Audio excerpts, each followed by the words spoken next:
Greatest feeling in the world was holding my own gun. I'm hypertensive, but all my decisions been wholesome. My independence had me flipping on siblings I stole from. Said I'm just big and loud. Well, half a pound is my silent treatment. I punched out plugs I could have stopped from eating. Stash of the product, shy nigga got a gun in the mask in the grass. It's a pop-up. I was Robin Hood with the stock. Don't get shot up. Now I'm watching Robin Hood and my stocks. They just shot up. That's all it is. You just do the math. You solve one problem.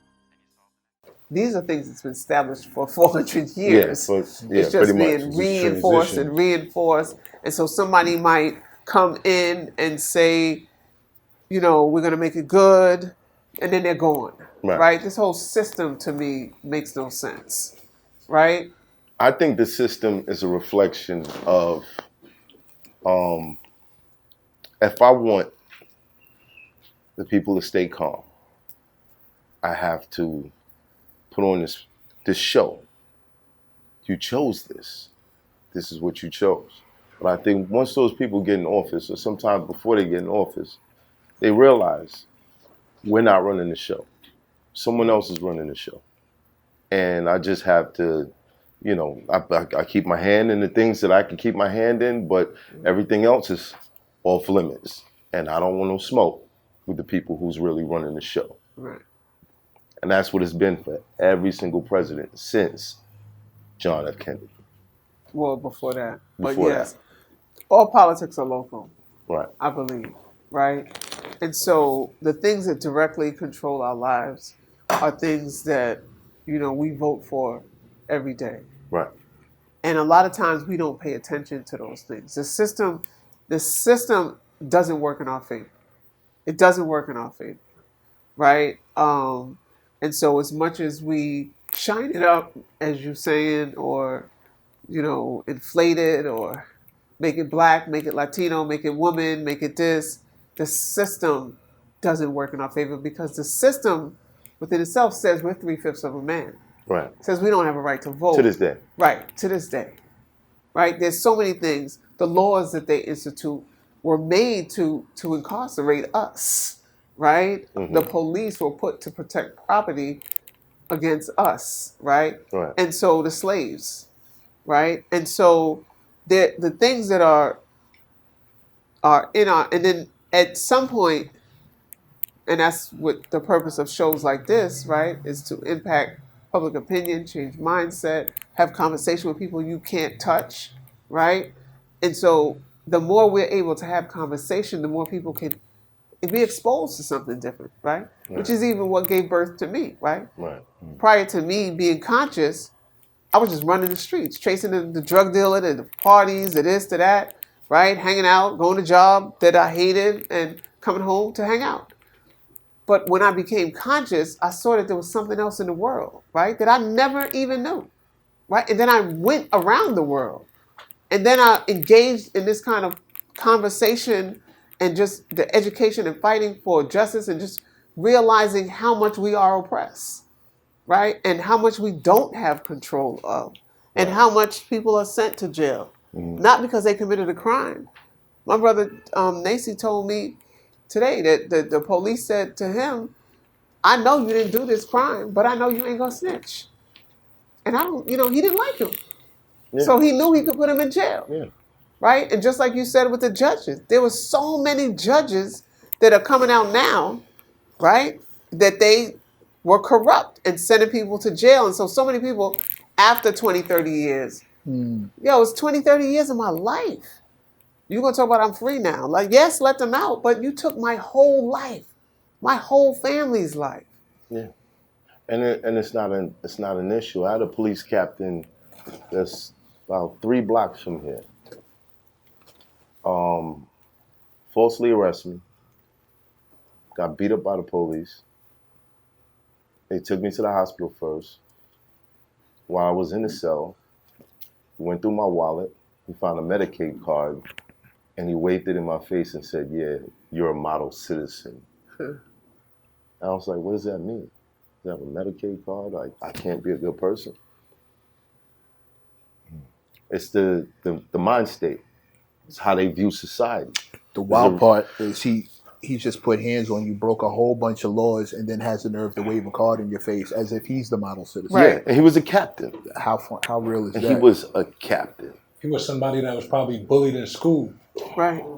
His trauma was never dealt with. Yeah. He was somebody that got beat up before. So now he's in these neighborhoods, being a bully, and a predator, living out his private fantasies. You know, but my question has always been, all right, I respect all the activist work, all the energy put into change. But obviously, this thing has been set up like this since they decided, okay, if we're going to abolish slavery, we have to still have some sort of system where we can oppress these people and continue to grow this country. Right. Because we wouldn't have all of this if we weren't able to exploit these people. We've already been exploiting them. How can we keep it going? And they figured out ways.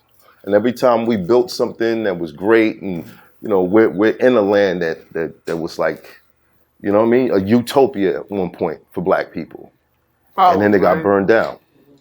Black Wall Street. Yeah. So my question is, why hasn't it changed to defecting to another country or just getting out of here? So there's too many people to go somewhere, first of all. We looking at that right now, right? Right. People are leaving someplace and coming here to New York, and everybody's like, where are they going? Where are they going? They're taking a job, they're taking a housing, they're taking da-da-da-da-da-da. Right. Right? And so that you saying we going to go do that to somebody else's country, right? Just do the math. Right. As they said, the math ain't mathing. That's what Taraji said, right? So we built this. You know, we came into the Black Belt South. We built this country. It was on our backs. It was free labor. And so there's an imbalance, right? And so when people ask for reparations, that's what we're talking about, right? That there was free labor to build this country. But you're still making my point. If we built this, we can build someplace else, but in our favor. Yeah, but okay, we could go. There's nothing stopping you from leaving. Why haven't you left? I see things a little bit differently. Right. Right. You know, because while I was sick in another country, I was like, hey, I don't have a problem staying here, right? Right. But there's work that I committed to, right? There's people I'm committed to. I don't see us all packing up and leaving and going someplace. And who is all of us, right? Who is all of us? There's millions of us across America, United States. One thing I can say about America is there is an opportunity here. There is an opportunity. The rules are twisted. But Well, then is there an opportunity? There's still an opportunity. There's a crack in opportunity. Right. That allows some of us to get through that crack, you know, and I don't know the cracks of any other nation.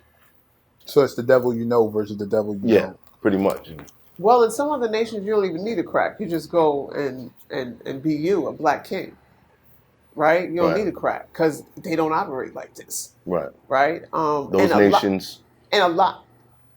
Like where I just came from, Dubai. But like this, I'm not gonna name them, right? Because I ain't been to every country in the world. There's a lot of countries. Right, but the places that you've been, you've noticed. Okay, this ain't nothing like America. No, like not. we would Zimbabwe. We could thrive over right? here. The Congo, which they're trying to steal the minerals, right? That's why they try to steal minerals from all the, like they try to steal the resources. Not try. They steal the resources and kill the leaders in all of the countries in Africa that are, you know, we look historically, we can look at wars and see how this works out. Right. And so for us here in the United States, the war is killing black men in the street, putting you in jail, right? In slavery, right? Because you're a slave in jail. Right. And so, or miseducation. Right.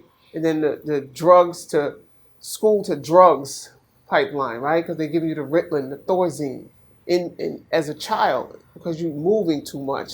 Because you got so much, not dealing with the problem, right? They're not dealing with your problem. They'll give you some drugs Calm you down. to get more problems in your system, Right. in your mind. So now you grew up on drugs, right? It's bad enough you were born to a crack-addicted parent, right? So it was in your system. Now they're giving you more drugs, right? And so that's the way they do the war, besides just straight killing folks like Martin and Malcolm and so many others, right? It's mental. They control your mind. They control your body.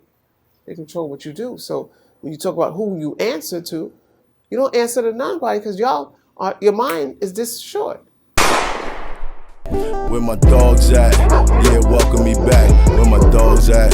Yeah, welcome me back. Where my dogs at? Yeah, welcome me back. It's 9 niggas single again. Yeah, I'm single. In the club tryna mingle. Fuck relationships cause a nigga never been full. Can't have just one like a Pringle. So I'ma keep it simple, listen here. Icy on my wrist aware. No guilt, I'm in the clear. Photos of my ex on my Instagram disappear. Single, in the club tryna mingle. Fuck relationships cause a nigga never been